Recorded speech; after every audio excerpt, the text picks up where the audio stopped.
Magandang umaga, or whatever time of day it is, because I don't know the other ones. I just know that one. We're going to talk about what it's like for me being biracial.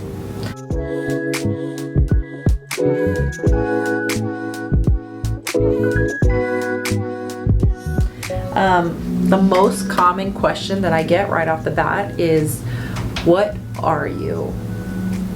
All I hear is Joe Coy's voice saying, they're looking at me like I'm a math problem. My dad is Filipino.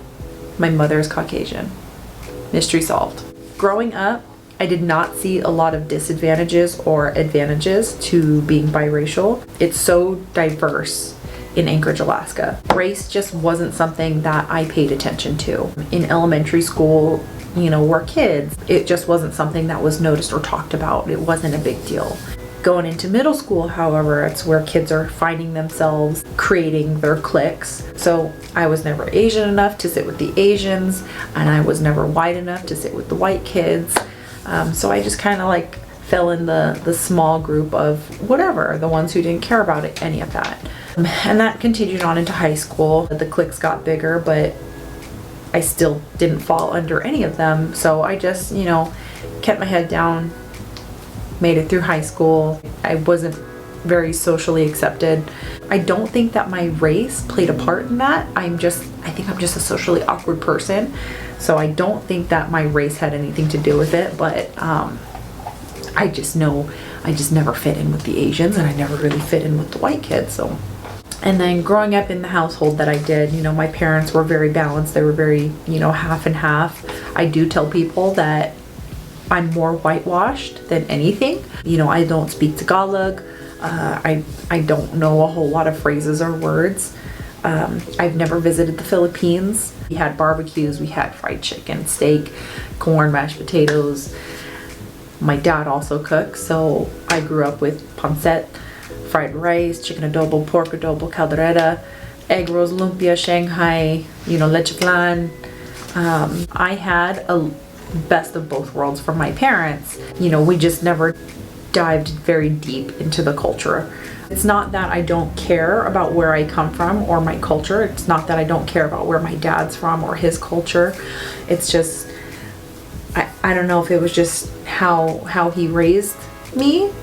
I'm just cruising through life. My dad was born in Manila, but they moved to Guam, and that's where he was raised. So yeah, he's Filipino, but he grew up in Guam, so he's more of an islander. So he's more of an island boy. He's more chamorro, so he's just laid back. My dad is just like this carefree guy.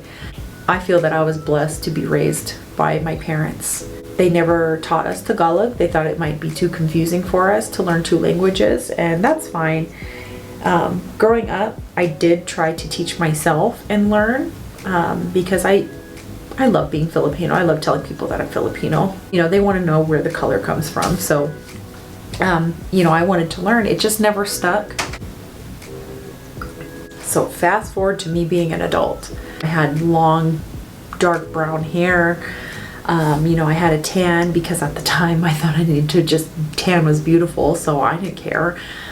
Apparently Filipinos, the lighter skinned you are, the more beautiful, but I didn't grow up in that culture. So, I tanned, I laid outside anytime the sun was out, I kept my brown skin. I thought it was beautiful. Now that I'm an adult, I wish I didn't. I had this dark, this caramel complexion. I had, long flowing hair. So the question always came up, what are you? It never offended me getting that question. So I would tell people I thought it was entertaining. I thought it was comical of, they're trying to figure it out. And I'm happy to tell them.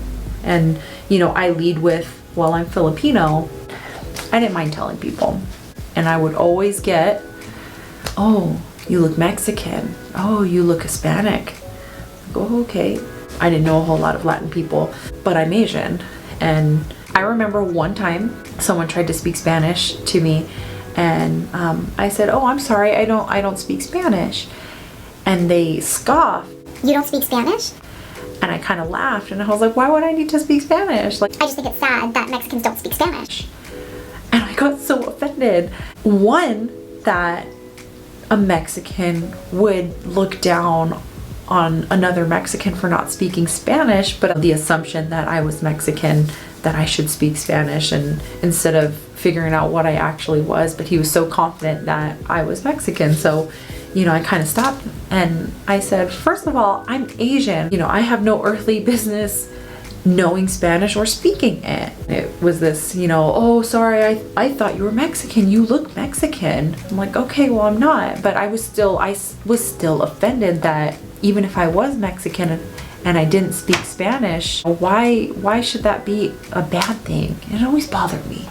Fast forward a couple years to a night, I go out to Bernie's Bungalow Lounge in downtown Anchorage. Kind of freshly single and finding myself and finding my confidence. I had just lost a whole bunch of weight. I was overcoming depression at the time and taking care of myself and experiencing new things because I had a late start.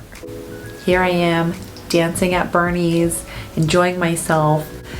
Very handsome Mexican wanders his way over to me and starts speaking Spanish, and kind of the way that he did it was a little sleazy, and I kind of rolled my eyes. Lo siento, no hablo español.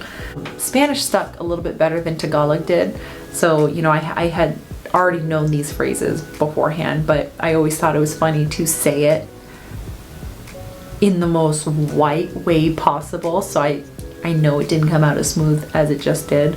You know, I think it was him coming over and immediately speaking Spanish to me that I immediately thought, oh, he's ignorant, thinks that I'm Mexican. So I had answered a little ignorantly, and I gave him a lo siento, no hablo español, and kind of went back to doing my own thing. Kind of grabs me and talks in my ear and says, are you not Mexican? And I said, no, I'm Asian. He said, my bad, I'm so sorry. He goes, I thought you were Mexican. He's like, there's really not a lot of Mexicans here, so I thought. And then I felt bad because I was like, you know, you're right. You know, there wasn't a lot of Mexicans in Anchorage. There was a lot of Puerto Ricans and a lot of Dominicans, but not a whole lot of Mexicans. So, you know, I felt bad. We danced a little bit. Neither of us were offended with our responses. We continued dancing. We exchanged numbers. I think we danced until the lights turned on. He walked me to my car and it was great. Fast forward 8 years, it's Diego. For those who don't know, Diego is my boyfriend of 8 years now. That was how we met. So there it is. What it's like for me to be biracial. I'm here in California. My life's good. I don't feel that I'm out of place. I don't feel that I'm lost in the world. I don't feel like I don't know who I am. That's me. Half Filipino, half white.